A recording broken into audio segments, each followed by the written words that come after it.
Some viewers may find the following video disturbing. Viewer discretion is advised. Yeah,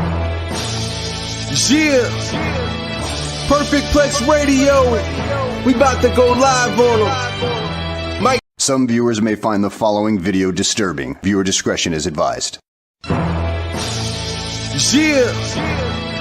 Perfect Plex Radio. We about to go live on them. Mike Knoxxx. That's with 3 X's cause he's hardcore. Are y'all ready? We about to give y'all something special. You ready? Let's go! At the money, now you're wrong, what you getting in? Perfect Plex Radio, got them listening. Mike Knoxxx, from Cena to the Rock, or whatever wrestler is hot. News and interviews, this a one-stop shop. Matter of fact, let me give you more choices. You can call in and be the voice with the voiceless. So what you waiting on? Let's get it cracking. Let's talk wrestling, that's enough rapping. Perfect Plex Radio. Everybody, welcome back to Unpopular Reviews, Perfect Plex Talk Radio, the Mike Knoxxx Show. And today, technical difficulties or not, if you live in the Florida area and you have Spectrum, we're out. There's no internet. It's just little old me on my phone. And I said to myself, I have a great show today. And just like my ancestors, they're not going to hold us down today. Not at all. We celebrate Black History Month right here on Unpopular Review. Probably the Mike Knoxxx Perfect Talk Radio. So no. Oh no. You think, and I'm not alone, because I get hype about things I'm important about. Who else can carry my energy? Not you, but he can. Welcome back to the program. The Z is silent, but never. What's going on, Dice Man? Hey, everybody. The Mike Knoxxx Show. UPR. Acknowledge me. The Mighty Dice Man, a.k.a. the Z is silent, a.k.a. the apprentice of the almighty Thanos, a.k.a. the Shang Tsung of this wrestling debate talk. You come for me, your soul is mine, a.k.a. Big champ in the chat. I know it's been a while, but look at it. Now respect it. A.k.a. your mama's favorite daddy, a.k.a. Cito Mapapio. Well, I don't know what that is. I don't know either. I just made it up. I just knew Poppy was daddy. Okay. Okay. I've been listening to Bad Bunny since the Grammys. Well, you know what? What a performance. I'm going to leave the Grammys where they were, which was last night. And we're going to talk about today because, man, I had to do this show. I always prepare. I always feel like, Dyson, you've been here before. When I prepare really, really hard, I feel like all of a sudden there's some technical difficulties. Right? So, like, I prepared for this yesterday, went through some things today because this is a very important subject. First of all, make sure you like, follow, and subscribe to us. Please hit the bell notification icon, let you know when we go live. Okay, please subscribe, hit the subscribe button. That's how, we try to turn this into a bigger and better thing than what we got. But hey, not having internet, that's not my fault. Still going to be a good show. Hopefully, our voices are enough for you. And always holding me down for the last damn near a decade. Backstage, my man, King Vaughn Jr. 720 on the Twitter. King Vaughn, the Victorious Ones podcast, always holding us down. Make sure you go there, follow him as well, and check out his show as well. Today, guys, a lot to talk about this week in pro wrestling. Most importantly, that best storylines ever by a black lead. Right? We're talking about the greatest storyline of all time. Some would arguably say, at least I'm saying without arguably, that it's the bloodline right now. It is. But hey. Undoubtedly. Indubitably. The greatest storyline of all time to me. And also, okay, everybody talking about, give them this, give them that. Well, every year, I've been doing this for 14 years now, Dice. I got to figure out how to stay relevant. How to stay current, how to change it up a little bit, right? Like, do I do a Fox Show sports every day? It's hard talking about sports every single day. So when you're doing this for 14 years, it's hard to come up with a subject that can be different. So I figured, you know what we're gonna do this year? We're gonna give some wrestlers their flowers this year. We're gonna give Black wrestlers, a female and a male wrestler, for the rest of the month here on Black History Month. We're gonna give out some wrestlers their flowers on this program during this Black History Month segment we got going on. Dice Man, before we get into This Week in Wrestling, before we get into the Black Leagues and giving away flowers, which we're giving them today to Bianca Belair, okay, as well as Ron Simmons. Ron damn Simmons. Ron damn Simmons. True story. I love him so much because he reminds me of my father. He looks just like my dad. I swear, not the damn Ron Simmons, but the one that had like the Jerry curl. That was my pops, man. With a little joint around his forehead, yo. But I don't know if that was Jerry. No, that wasn't even Jerry curl. I apologize, pops. That was like Duke. That was that Duke stuff. You know, the way he's going, that was that Duke, right? So, but let's go ahead and get this show started. Oh, we lost Mike. Okay, I had a phone call coming. No, yeah, I had a phone call coming, and I had to stop it. I'm on my phone, so please, if you're watching, don't call or text me. Okay, can you stop? Okay. But looking at Black History Month, it being important. This time last year, we had the 10 Black wrestlers draft last year, which I thought was one of our better shows where you can't really kind of do any wrong. But over the years, now you're in your 30s now, I'm in my 40s. Have you seen the progression of Blacks in wrestling hit an all-time high? No, not. I mean, like we had. I mean, the what was the guerrilla warfare era and the Attitude era. That was kind of they definitely put them there, but also, I mean, TNA did really good with Black wrestlers in the early 2010s. With the Beatdown Clan. I mean, the only person that wasn't Black was Samoa Joe. I mean, what's homeboy? Is it Kenshi? Whatever. Oh man, whatever. Nah. Are you talking about the light skinned black boy with the suits? 1 second. Yeah, I know you're talking about. Suicide, He was dope for a while. Suicide. Yeah, so, he was dope for a while. Yeah, so that I would say they did it a little bit better at that point in time than WWE did.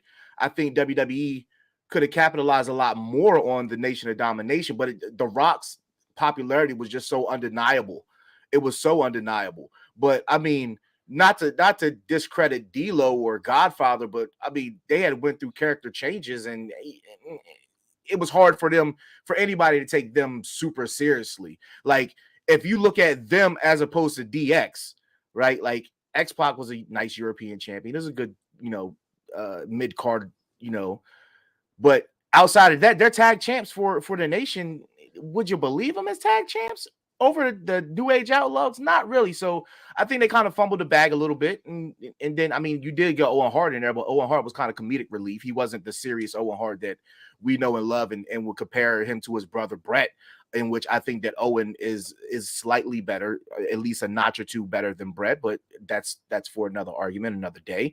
But yeah, I think up until, I mean, if you want to classify the bloodline as Black, and some people do, some people don't.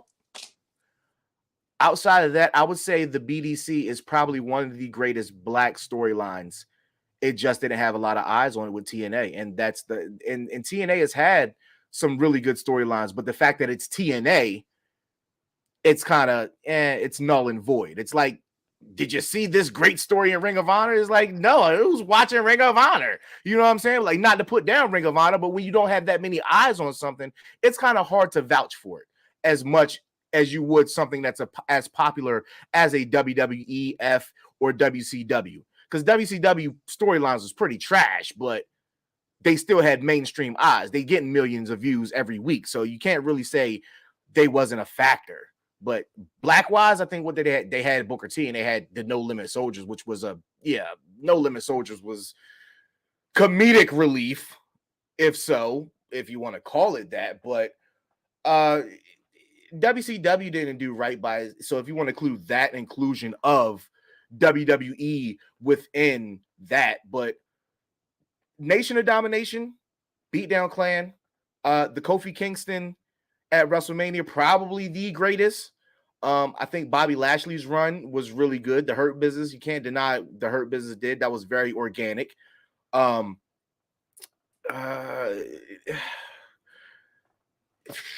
mean, other than that, a lot of other black stuff has been. I mean, the Booker T versus Triple H, that we didn't get our moment. We should have got our moment. We should have got our moment. I know that you hate that storyline. I know that you hate that storyline with them calling him boy and pick up my bags and all of that. But the way that Booker handled it, I thought it was great. I thought it showed class by him. And I mean, it's one of those missed opportunities in WWE. It's like, what if? That's a Marvel WWE. What if? I look at it where that to me was a bad port of wrestling. Made friend of the program, close friend of mine, Chad Gaspar, rest in peace. Some of the things that Crime Time did was too much, too stereotypical. But again, as I say all the time, wrestling's a carnival. It makes fun of every genre, creed, and race. So you get the good with the bad. I have to say, wrestling's for blacks are in the best place it's ever been. Me growing up watching the S.T. Joneses, the Kamalas, the Junkyard Dogs, the King Parsons, the Flash Funks of the world. I think we've come a long way with guys like Leo Rush, Bobby Lashley being what he's been able to accomplish, Kofi Kingston, Mark Henry, The Rock.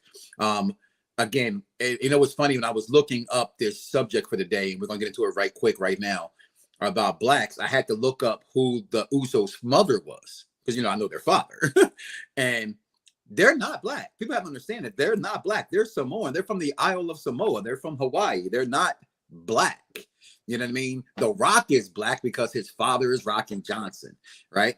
And they can be looked as cultural. They can be looked at as of some other ethnicity, but black they are not. No matter how much they act. So is it just Nia and Rock who's actually like has black in them? I think that's it. Nia, Tamina. That might be from what maybe? I know. No, no, because I think both. No, I think Snooker. I think Snooker's half black, half Samoan. So Tamina might be, but I'm not sure about that. Don't quote me on that. Let somebody else dig that up. Okay. Hey, where's Derek? Derek. Come on now. I ain't seen him. I ain't seen him speak yet. Derek, come on now. The professor. The professor. Derek Mitchell knows. So let's just go ahead. You know what? I'm gonna ixnay the weekend wrestling, if you will. Hey, Doug, shout out to you from Tennessee. Talk about send us some whiskey. The best black storyline in led in professional wrestling history, DJ. And of course, I have a few that I came up with. I knew that what the show was going to be. You got wind of it today. So if you're not prepared for that, that's off okay. The top, so I just keep apologize. going. I'm pretty good off the top. I'm a freestyler. We can do this. Okay. So for me, I'm going to start it off with something that I think is pretty obvious. We've been friends around this time, so what this moment right here, whenever it loads up on the screen, means to me. Okay. Thank you. And please keep me grounded on that because I don't know what the heck's going on. Again, I'm on my phone, guys. Okay. Kofi Mania, to me, set the world ablaze. Without question, when Kofi Mania happened, I chose this picture for a reason. Look at Xavier Woods. All right. Those were real tears. That's true friendship. That is true friendship. We were in the Xbox party at that time, and we all thought it was going to happen. So I did one of them, what you say, like they say, reality TV's not reality if you know what's going to happen. Well, I didn't know for sure, but I had the camera on myself for sure to know. My children in the room. My kids have seen me cry at that point once, and that was true story. Dusty Rose died. They were like, "Dad, did you know him?" No, I didn't, but I felt like I did, right? And in this moment here, Kofi Mania, I think having someone as brilliant and as great as Daniel Bryan being the antagonist in this whole thing was great.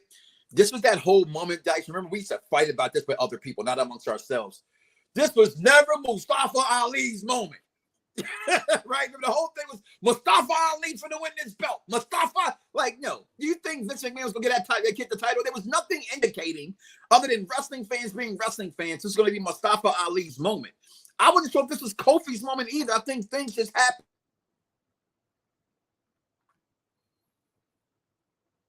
We lost him for a bit. I get exactly what you're saying.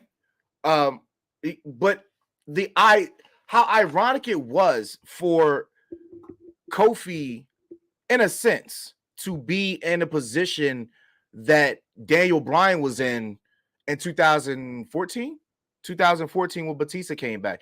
It's very ironic that Daniel Bryan would be the one who would give Kofi that moment.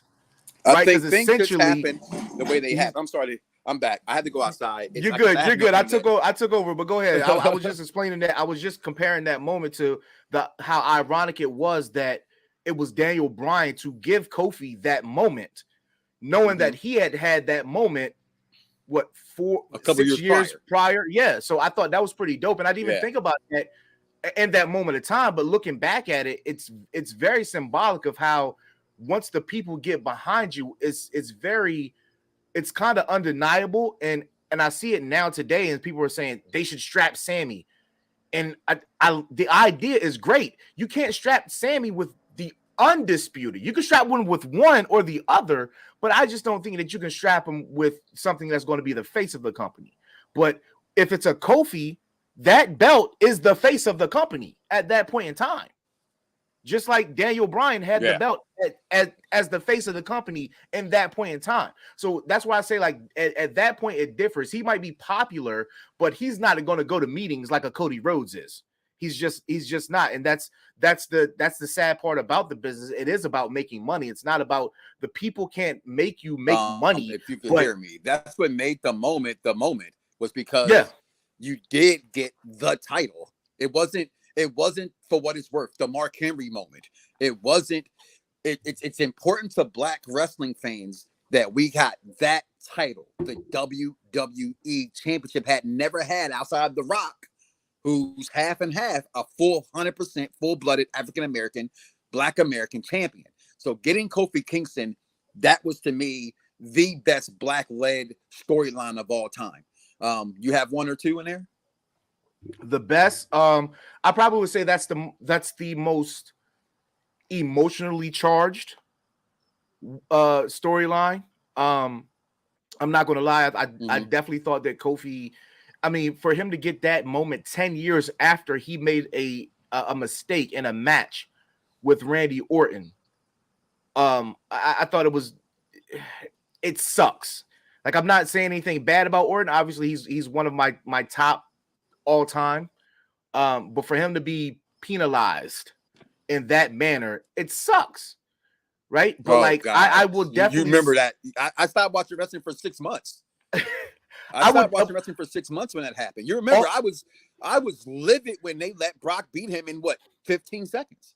Oh yeah. They talked about it in their podcast. It's total disrespect. Yeah. I would say. Mark Henry in the birth of the Hall of Pain was really. I was going to say something to you about that.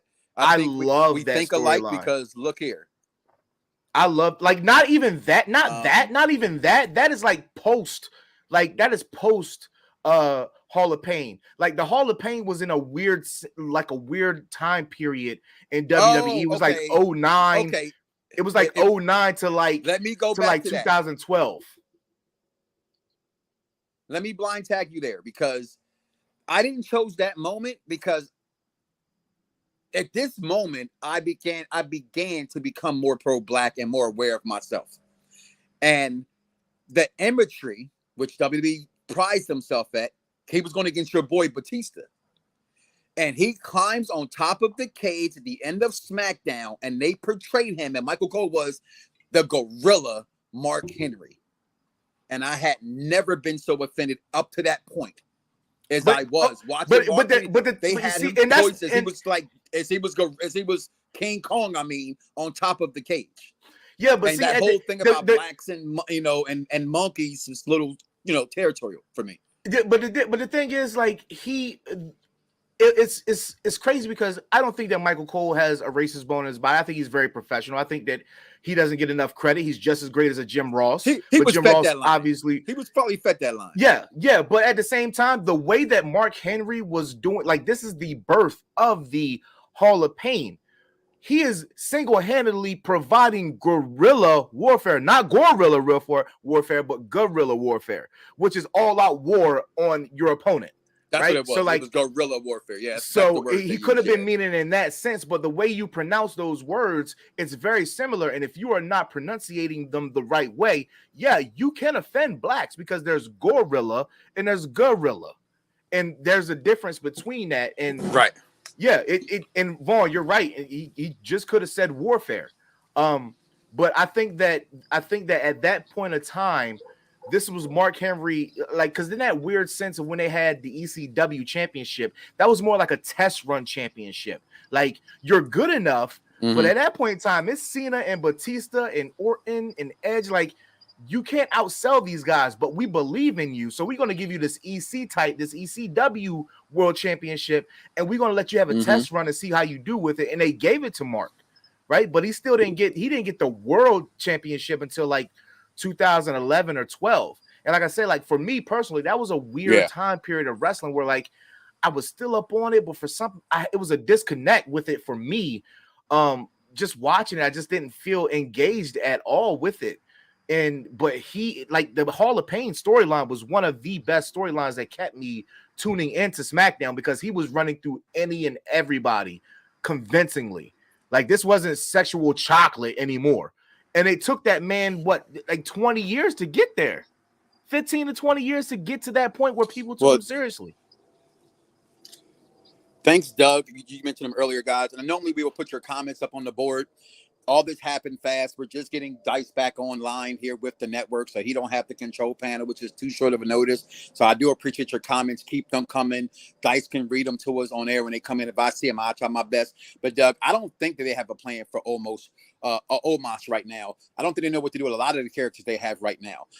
Hurt Business has been teased to come back. I think the Hurt Business is being in a better place right now with Omos, Bobby Lashley, and the Street Profits. Personally, that's just my opinion. But Dice, and I chose this one, and I'm glad you went the other way. Because like I said, I almost had that one. But this is one of the ones that people infamously talk about all the time, the fake retirement speech. And this year was the first year I took my son to Money in the Bank, his first pay-per-view. That I'm thinking, like, he don't remember this moment. He was like 6. He's like, oh, he remembers everything about that night, including, Dad, can you please cheer for John Cena with me? Even though we got a sign that says, if Mark Henry lose, we riot. I mean, I lost friends because of that. This is like right in the height of everything that was going on with Trayvon Martin when this happened. But another one that I had chose, Dice, here, is I don't think it gets enough respect. Hope it comes up in enough time. Is my man, King Bucka. I love this storyline with him and Queen Sharmell. I thought it was different. It showed another side of Booker T that I personally didn't think we could get. I wasn't a fan of G.I. Bro. Just wasn't. No, absolutely. Harlem Heat is loved by a lot of people. Guess what, guys? They're not in my top. They're just not. And it's something against them. It's just not in my personal top.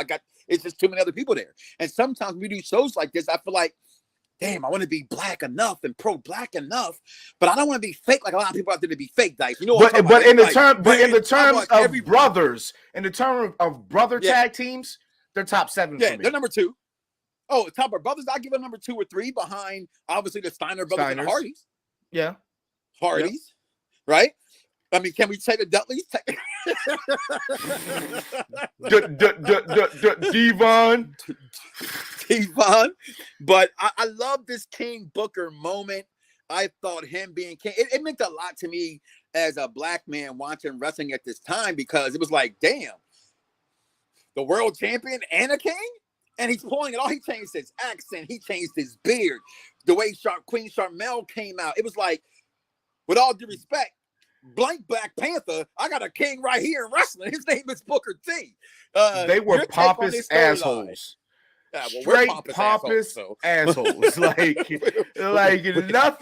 Nothing screams fakeness than an accent walking around with your pinky and thinking that you better than any and everybody in the world. Like, that is the way that some people think that black people are anyway. And it's not our fault that we got swag. And it's not our fault that we got confidence. You know what I'm saying? It's just not. It's not our fault. It's just I was born this way. It's what Lady Gaga said. I was just born this way. What's my girl Tasha Steele's in Impact? It's that flavor. We just born with the flavor. I've yet to meet. If you meet a black person that don't have a rhythm or two-step or can't snap on beat, they are an anomaly. They are an First anomaly. Of all, no, they should just be young. Because I make fun of my kids, baby. I love them all. They listening. I got 2 girls and 2 boys. My sons get to pick up on how these girls is dancing. Okay, because my daughters can get down. Okay, my sons. I'm like, what the heck? Look at some of the old videos. Remember from my crib, and they would go on the floor doing the Three Stooges dance. Like, I'm up here getting my 2-step on, and y'all up here getting your Three Stooges on. Like, what the hell? They're here break dancing without dancing with the breaking. It just was weird for me. One more, and I'll let you go because I'm gonna get this in here because I don't know how much time I got on this damn phone. I'm gonna be real with you guys. To me, and I know this would be like, maybe y'all may not put this there, but I do, Dice. We talk about it all the time. My favorite I Quit match. The chair shots. The chair shots. 17 chair shots to the head. Rock and Mankind storyline led by The Rock. People, because he is black. Okay, I speak all the time on and last week before last, executive consultants gonna get on me like, no, I didn't say I do that, but when you're with me, Dice, a lot of black folks don't they try to play that, oh, he's not really black, or it's not he's not black, it's the company don't portray him as black. His daddy was black. His daddy's name is Johnson. Them Johnsons are strong. Oh God. Strong. Listen, the moment I found out that man's name, his last name was Johnson, and he refers to himself as DJ, you couldn't tell me shit. You couldn't tell me shit. Well, technically they call him Dewey. Well, yeah, but you know, friends call him DJ. But, you know, but this storyline, DJ, Dice, man, the Almighty, it was goated to me. The sweatsuits, this one Rock are wearing sweatsuits to the ring and not the suit. You know what I mean? Like this thing, fake ass Adidas joints because they only had 2 stripes on. They had the 2 stripes on them. But guess what though? The Rock made it look good. The Rock made it look good with 2 stripes on, man. Like who wrestled like this guy? No one.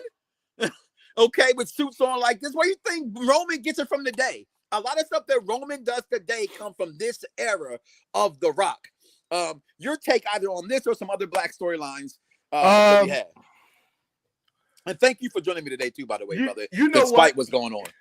You know what? The I don't know why this I'm blurry, don't work soon. I'm gonna jump in this pool in a second. It's cold out here with no internet. You know what? Rock, not that version, but I need the $500 Versace shirt Rock. Like, but what storyline in that time though? That was him and Austin won. That was Austin WrestleMania 15. Yes. Because they was fighting over the IC. It was his graduation from the IC title to the world title. Triple H. Yeah. So like I like that Rock. But this Rock is still this corporate Rock is still dope to me. Off top, other notable ones is I think we got the big ones. I thought I picked them. Is that a I mean, you know what? I'm so fucking sorry. It's Black History Month. How can I not? The first NWA Black champion, Ron the Truth Killings. They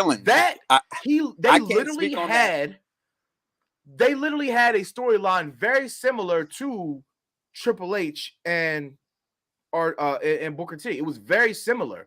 It wasn't as racially charged as the Triple H, but I think that Triple H and Booker T. I mean, yeah, Triple H and Booker T was like, Derek, I need some fact check. I think that was 03, 04. Well, we got Vaughn here. Vaughn's to check. Vaughn, go ahead, check it for me. 04, 03, 04, I believe.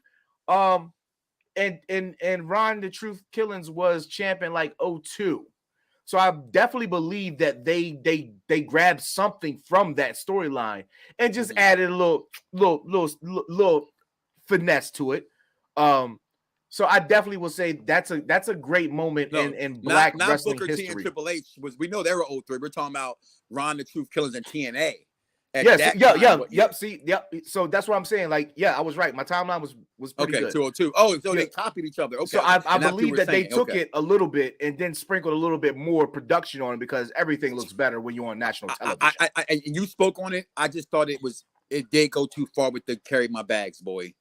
Yeah. It really again, that's when I'm starting to recognize differences. Like south side of Chicago to the suburbs of Philadelphia to as mixed as there could be Delaware. You know what I'm saying? So you come out of ages and knowing what to expect. And this moment in wrestling was great to me. Real fast, Dice. And Vaughn, if you got your segment ready, do me a favor, man. I'm going to just get it on tomorrow in a separate segment and upload it separately. We could talk about that backstage. I don't want to try to mess around putting you on and stuff. I'm on my phone right now. I have no internet, so I do apologize for this. Weekend wrestling will be posted. In fact, Vaughn, just type it in the chat room. I can share it, and then we can read it. How about that, my brother? And I appreciate you, and you know I love you. Any other ones, Dice? Because I think that we're going to speak about really these 5. Maybe want to add Bianca's recently, right? We can add Ron Simmons's when he became champion, right? But was that a great storyline? No, you know what? And I don't want to, you know what? And it deserves to be up there. Big E's ascension to the top. Okay. I forgot. I didn't forget about it. We see Big E in 2012. He's the bodyguard, the right-hand man of Dolph Ziggler and AJ Lee. You immediately look at him and he looks like money. He's a different type of specimen. Big, thick body. Pause. You know what? No pause. I'm talking about my sexuality. That's right. Big, thick body, black man. Bam. Big pecs. Like pecs look like they should have a bra. His pecs got titties. We never seen a man like that could move like him. And looking at him, and people were clamoring for him to get the title before Kofi did. But then when Kofi got it, they clamored for Big E even more. Now we need Xavier to make it a triple factor, a trifecta. And I think that's going to be the biggest uphill battle for that one of the greatest factions we've ever seen. But I don't think that he cares about it because the only thing that he cared about he got, which was the King of the Ring. He's a tag team. He's a tag team specialist. He loves it.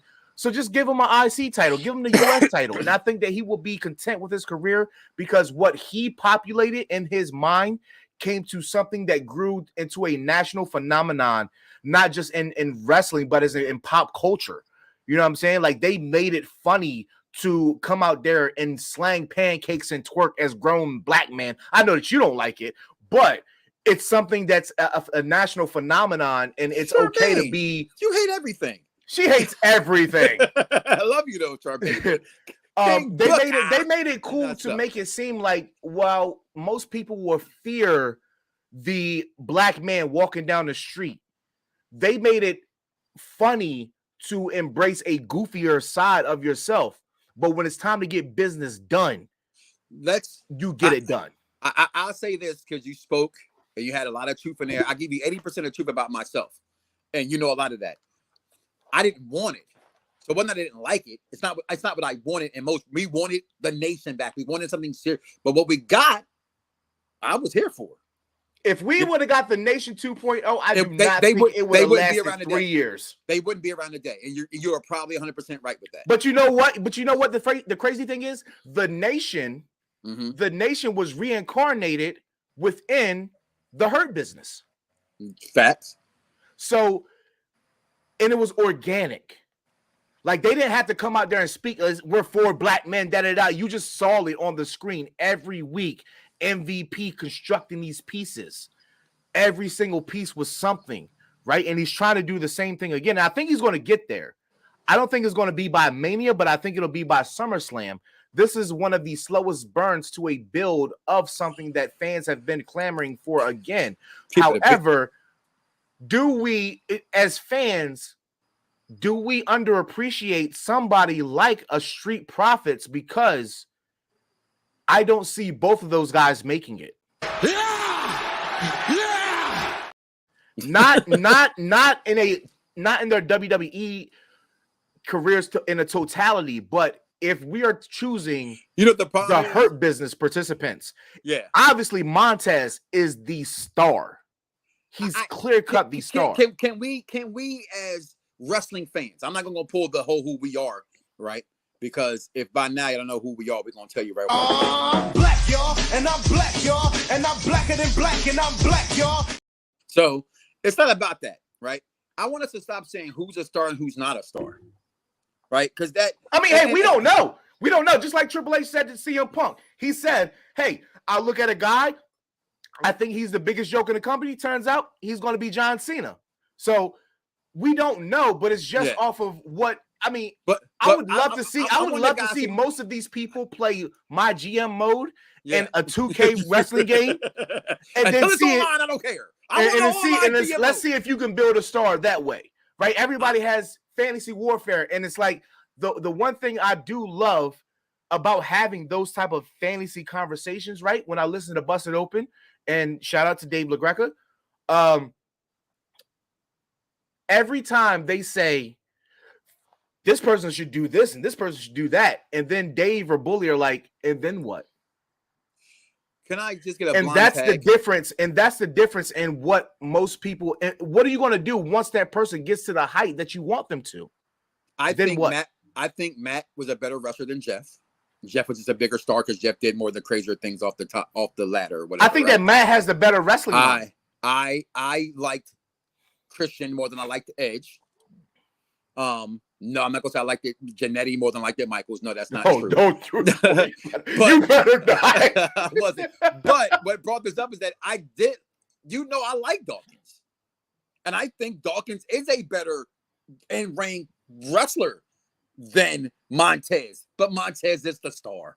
And since certain people have that ick factor that pushes them over. That don't mean the other person's not gonna be a superstar, just means that person is that hit factor. But real fast, Dice. If we can translate for a second in about 7 seconds.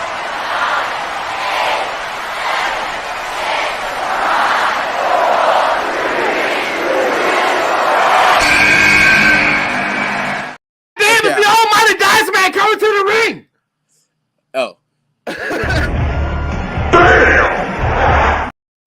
Don't stop. I want to give. All right. And for what it's worth, because everybody tries to come up with things and lie about things. Shout out to one of us two favorite podcasts, Drink Champs. At one point, Drink Champs with Noriega and DJ Effin was the #1 podcast in the world. EFN, thank you. And I can spell it, but I can't pronounce it, right? Which is weird for me. One of the biggest podcasts in the world at one point. Not Joe Rogan. It was Drink Champs. And Nori came up with a thing about giving flowers. That means paying respect to those people before they're gone. Let's not wait till they're dead to say how much great they were. Let's tell them while they're alive. And so when it came to this Black History Month, I wanted to do something different and do that in a sense of we always go draft and best this and best that and who's our favorite this. I want to pay some respect. And one of the people I want to pay some respect to first is... And before you get into your first moment, let me go ahead and address it. Wyatt Rabbit, I see you, dog. This is not pre-recorded. We see you. Listen, if I can get a powerhouse Hobbs versus Lashley, great. Hobbs is not leaving AEW. Lashley's not leaving WWE. So something got to give. But if fantasy booking, yes, by all means, great. What he said was this pre-recorded because I could. Yeah, he actually. Yeah. No. We're good. It was just we're on a Florida, and I have Spectrum, and that itches out from Tampa to Daytona. Okay, so and I'm mad because I could be at Raw tonight, but no, I decided to stay back. I got a show to do. I'm lying, y'all. That ain't gonna happen. My car said you ain't gonna make it, so that's what happened. But I get them comments up in a second, Dice, and thank you for pointing that out. I'm with you, Dice. I love Hobbs. You gave me the eye to look at him differently, and I need him. Him and Lashley would be great. But Hobbs only has a year, I believe, left on his contract, so anything is possible. Anything is possible. We know Bobby ain't going no damn where. No, he's not. I want to give my first roses this year, Dice. We're going to give our first roses on this program to this man right here. The first ever. That picture like he will whip your ass with world champion of all time. And he did. My father did just that. He would whoop my, actually, ain't even this, with his hand with that Duke Jerry curl or Duke wave in his hand would just whoop my ass.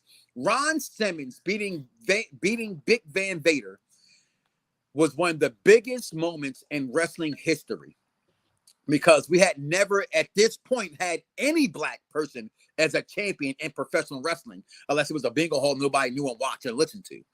So giving Ron Simmons his flowers, his due.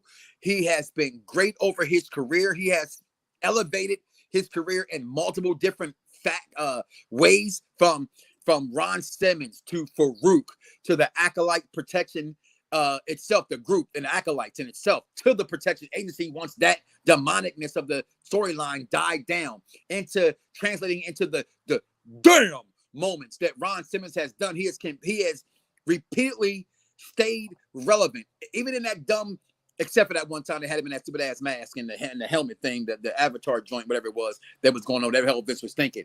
But we're gonna give our flowers today to one Ron Farouk Simmons. Speak on them, Dice, and what you loved about this man. You know what? I hated Nation Farouk. Hated it. Right? Like, I don't know why. I just hated it.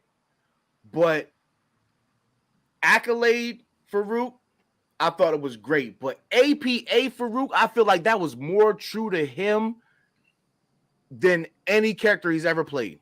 Even when he won the NWH, it was more.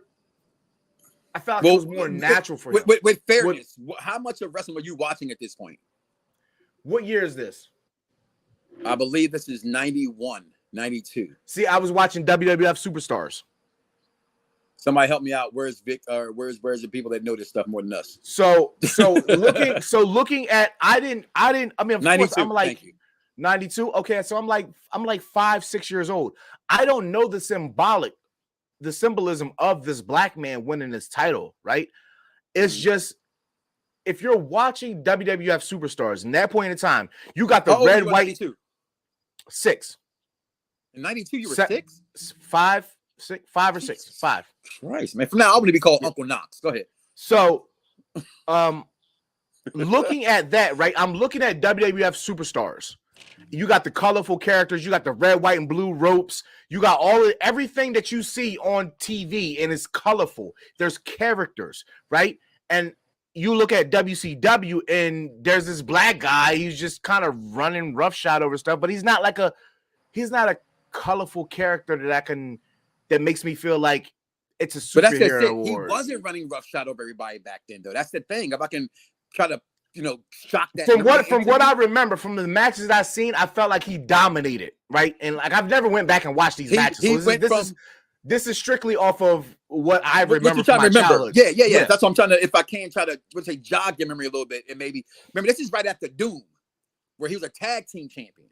Okay. And they didn't know what to do with him at this point. Flair was MIA. The company was in a different position. At this point, I'm still calling it NWA. I still call it NWA. I hate WCW. I hate the name. Okay. So that's why everybody tell me, including my wife, oh, I don't got no Women Crush Wednesday, because the shit stands for World Championship Wrestling. That's why. Okay. That's what WCW. You could be my Monday Woman Crush, whatever they do. Is that Man Crush Mondays? I don't know, whatever. But damn, this man at that moment, I'm with you, Dice. I didn't quite know the significance of it. They said, I'm like, oh, wow, okay. Because as a wrestling fan, as a black wrestling fan, I don't think unless you're raised in a militant household, you recognize what somebody was. It's just wrestling. You know what I mean? You got what you saw and you watched what was on the TV screen at that time. But I think Ron Simmons needs to have his flowers. He deserves to have his flowers. He's gone so much. And guys, I'm going to say something that's also a little bit unpopular. This is unpopular review. Please, guys, make sure you like, follow, subscribe. Please hit the subscribe button. Listen, guys, I'm not on my Facebook right now. So if you could share this, Derek, to Yep Wrestling and to all the wrestling groups we're part of, Vaughn, if you can share this in those groups for me, because I cannot do it right now. I appreciate you guys. Love you guys so much. I wasn't the biggest fan of Farouk and the Nation at all until The Rock joined. And that's what really made me start. Like, I saw them, I liked them. I was like, oh God, you got to think, remember at this point, Dice, you got them going against the Disciples of Apocalypse. This was gang warfare at that time in WWE. And I'm like, man, this is just, okay, I get it. I'm with them. Cause like D-Lo to me stood out more than anybody. You know what I mean? Just shaking his head. That's what stood out to me. I knew who Farouk Ron Simmons was, but you know, at that time, it was like, damn, this is a lot. Boy, D-Lo was on that Bolivian cocaine. Coming out there shaking his head. Boy, you know how many kinks I got in my neck trying to be like him? I'm good. Going to Medellin. Also, as we give Ron Simmons his flowers, I thought Vaughn would love this one today because Dice, you know, we talk wrestling. We pretty much hold on. Charmaine, what's in NYC next week? What's in NYC next week? What are you talking about? Shout out to Derek Mitchell. Derek Mitchell says Ron Simmons' title win was no build-up or storyline, but an impromptu win. He held the title for 150 days, the 7th longest in WCW history. Only Ric Flair, Lex Luger, Big Van Vader, Hulk Hogan, and Goldberg held the title longer. Sting is not in that. I felt like Sting held it for a while. But please let me know. Days is not long. But that's just 100-something days is a half a year. I think that's a pretty good run. And now I look at, like he just mentioned, the HHs of the world and the Flairs of the world and the Gold. I don't know. Who can compare Bruno Sammartino and Hulk Hogan? Nobody. But at that point in time, they were special attractions. They weren't on TV every week, so that's the difference in that. That's like saying they got it more than once, so it felt like it was more than 6 months. You know what I mean? Like they would lose the belt and then get it back. You know? Okay, but that's like all right. So let's think about how movies usually, if a movie does good within the next year or two, you're going to get a sequel, right? So that's like comparing back then where everything was a special attraction and you had to wait for it to build up to get the next iteration of it. So like you don't know when Hulk Hogan or Bruno Sammartino was going to come to the Madison Square Garden again, right? You don't know that, but you're damn sure going to know when the next fucking Fast and Furious movie going to come out because it's 2 years later. Like, this is my point. Like, so if you know that a guy like, let's say, we know a Roman Reigns, right? You know you're going to see Roman at least once a month, right? But Bruno Sammartino, Hulk Hogan, you're going to see them once every 3 months, once every 2 months. What am I looking for? No, you were seeing HH on TV every other week, if not every week. Yes, but in the 4-year run when he wasn't on TV before he got to WWF, he wasn't, and that's my point. So he was him, Bruno Sammartino, Andre the Giant. They were more special attractions. You was getting Bob Backlund then. Oh God! God! As time's almost out, guys, and I thank you guys for these technical difficulties I've been faced with today. I did not like this girl in the beginning. I tried to tell you. I did not like her. I tried to tell you. I don't care about looks. I care about characters. And it had nothing to do with her ass or the fact that she like a cute little Minnie Mouse. I'm a wrestling fan first sometimes, but this girl right here, it was in this moment when she came out with this Dice and was like Black History in the making. This girl, Bianca Belair, is arguably the best Black female wrestler of this next generation. I won't say of all time. There's too many other Black women. There's the Miss Jackies of the world, you know what I'm saying, out there. But as far as titles are concerned, she's the most decorated Black women's champion of all time. I like that you said that. And when it's all said and done, ain't nobody gonna like what I'm about to say. When it's all said and done, she will be and is already better than Mercedes Varnado. I'm sorry. I just said that? I gave you a disclaimer. I gave you a disclaimer. No, I'm saying, I don't disagree with you on that. That's what I'm saying. So, but this girl not only having the first ever main event at WrestleMania between women, there were 2 Black women that main event at WrestleMania, her and Sasha Banks. Her coming this past year's WrestleMania in Texas, I was there against one Becky Lynch. People call it the match of the year. What hasn't this girl done? I mean, from Black History in the making to that moment to her and her man. look at the outfits they have on. I didn't even remember. I wish what Raw was this that I missed these. No, outfits. it wasn't a Raw. She came out, but he did not. He was backstage. But I don't remember seeing this on there. Like, wow, like she makes her own clothes. She's her own seamstress. They don't make them for her backstage. She makes her own outfits. Okay, I think that is brilliant. I love this about this girl, Dice. Bianca Belair gets her flowers from here of us right here on Unpopular Review, Perfect Plex Radio, Mike Knoxxx Show. Dice, your thoughts on Bianca Belair? Because you're right. You were on. Let me tell you, real fast. They said that one segment she did off her earrings backstage. Like you know how they talk about like Sheamus and Bradshaw like really beating people up backstage when they like with real shots. Bianca be hitting these girls real with them clubbing forearms, dog. She be smacked. She beat the living hell out of freaking Alexa Bliss backstage. Come on, girl, you All she needed to do was pull out the Vaseline out of her purse, and we got Gina off Martin all over again. Your take on Bianca Belair? You know what? The match that she had with Shayna Baszler, dope AF in NXT. If y'all don't remember that, go back and watch that. It's a great match. Is that what she beat Baszler for the title, right? Yeah. I believe so. I did like the.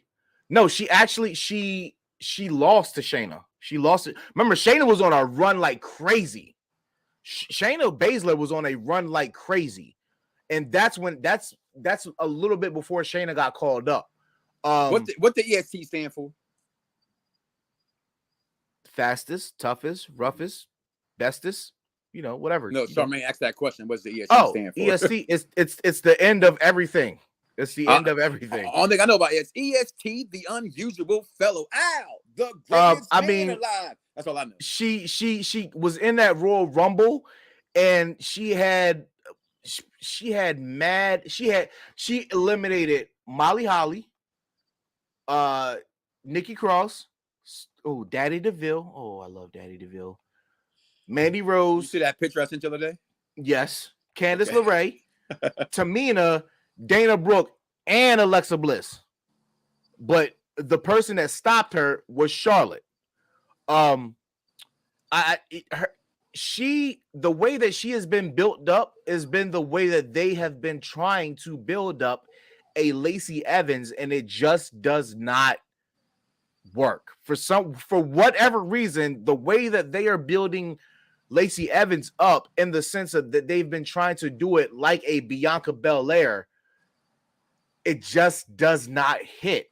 Like, they got the vignettes, they got her squashing people, they got everything that you would want in a rising star, and for some reason it doesn't connect with Lacey. But with Bianca, you kind of feel it doesn't feel forced. It feels like, I think by now, if you're a wrestling fan and you're just a person that understands pop culture and culture period, Black people, we got sass, we got attitude, we got flavor, we got everything that makes people uncomfortable, but they will still try to copy. And Bianca Belair is the embodiment of that.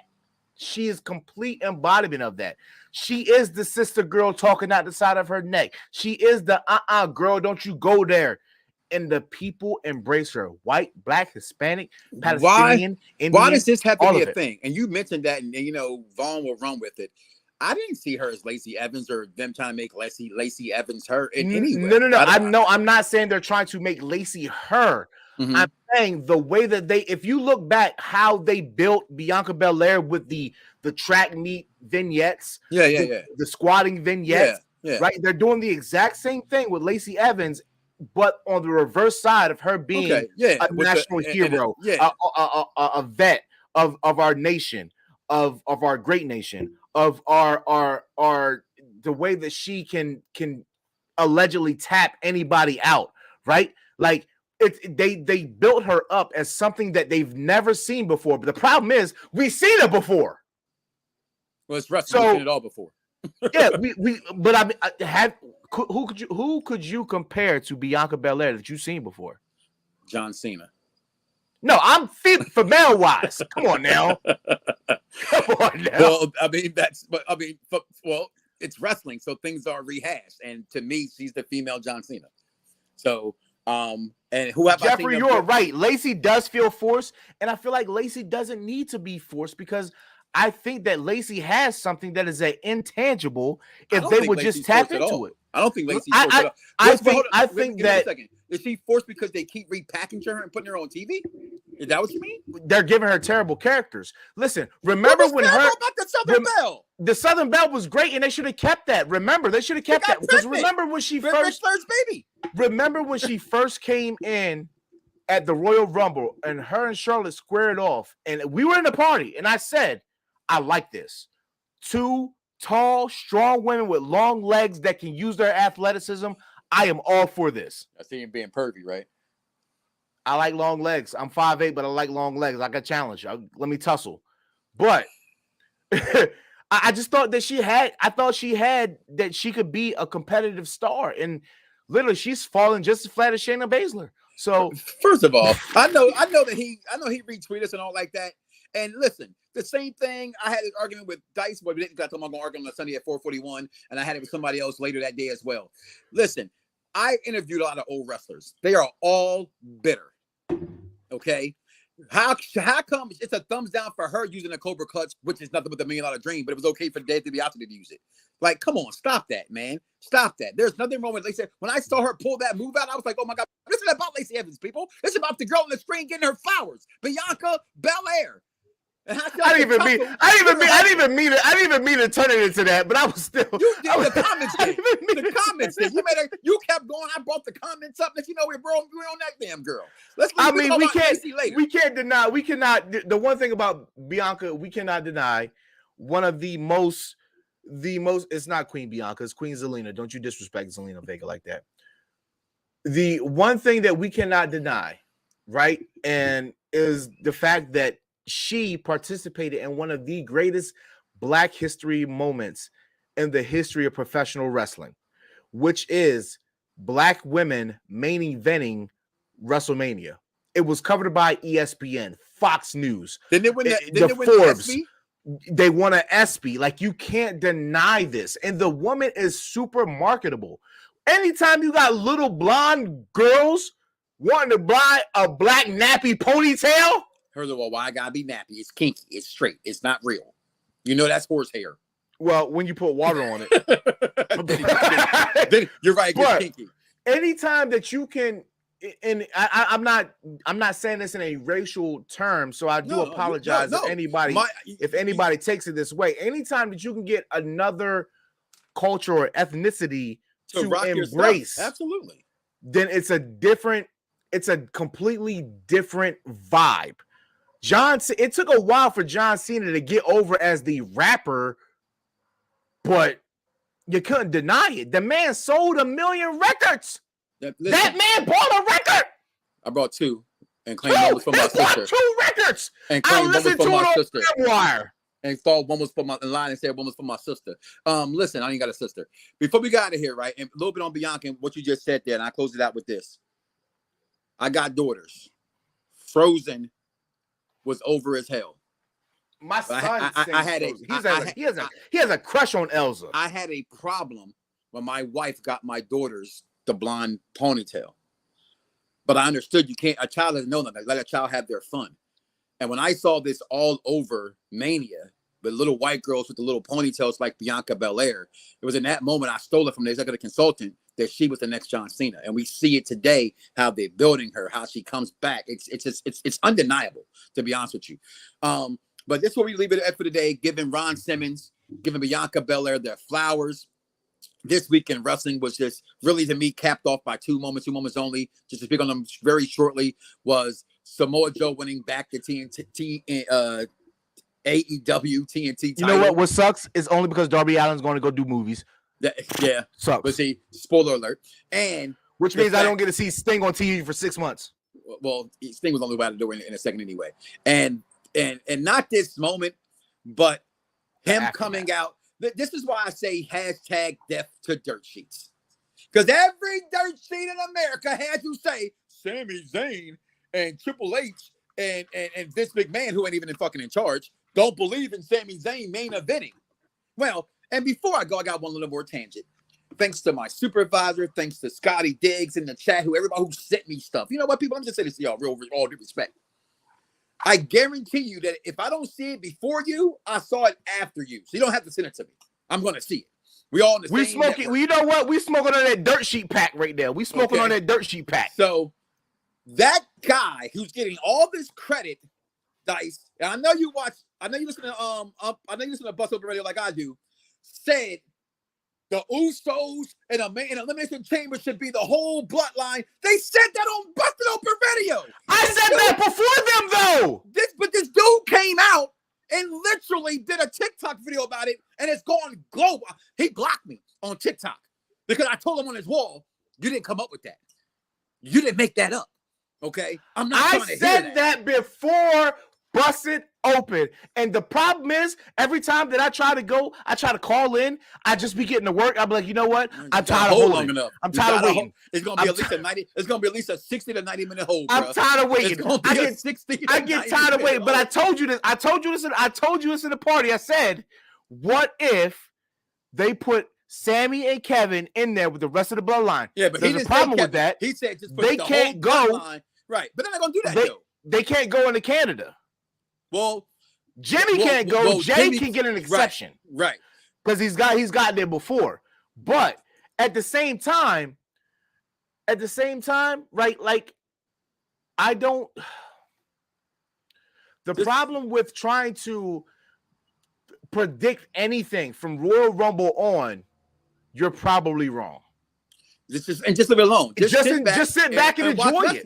And watch. This is the one point in time where I will literally look at dirt sheets and I'll be like, huh. Hey, y'all, guess what? My internet's on now when the show is over. I just look at dirt sheets and I'm like, huh, that's funny.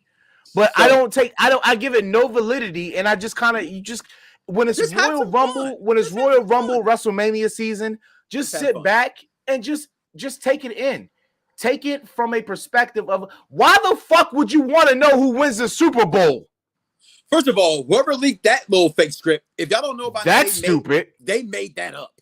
Okay. But listen, we're gonna get up and get up out of here, guys. Listen, I do real quick before we go. I think this guy beats Roman. Saying it right now. Before we go, I mean, his theme song says wrestling has more than one royal family. So that told you what the hell he's coming back for. Second of all, if you do not know, or if you have not realized, Sami Zayn is not the guy who has been running the best fucking story in the bloodline. Listen, it has been you gonna say main you go? Event. You gonna say Jey Uso? Yes, I bought 3 shirts for this motherfucker. I'm going to say it. All, I'm gonna tell you right now where I'm not disagreeing, but I'm disagreeing. It could be 1 and 1A, like Brett and Sean. Okay? Well, Jey Uso is definitely 1A. You're not gonna sit there and act like you're not gonna act like Sami Zayn didn't. When this got a little stale, Sami gave it back life. Oh, because he was. Because Sammy was backstage saying, I'm doing a little dance. I'm in his head. Like, what? No. Listen, without this. Does someone say 1 and 1A? Have the insights to do it. Everybody, before we go, right? Everybody, before we go. Where he go? No, I'm here. The one thing I need y'all to, like, think about, right? Yeah! Don't yell at me. Like, what are you doing? Don't yell at me. The one thing I need y'all to like think about, right, is if Jey Uso does not get on board with falling in line, does Jimmy come? If he does not accept Sami Zayn, does Sammy not turn on the bloodline? I'm gonna say this. I'm gonna say real fast, guys. This all revolves around Jey. He's the lieutenant. He's the right-hand man. I said this from the beginning. I don't think he's out. You have to understand. He's not out. He said I'm out. And it had a bloodline sign. That don't mean anything. That could be I'm out of the building, I'm leaving, I'm mad. It don't mean he's out the bloodline. He's just mad. This is what makes wrestling fans. I hate you and I love you at the same time. Because we will take our ant and make it our anthill, okay? For no reason. Let the ish play out. Listen, guys, we're going to get up out of here. Again, I'm got on my phone. Listen, guys, do not wake up tomorrow morning and say to yourself, I love me some me and don't love God. Or no, that Charlotte Flair is the greatest women's wrestler.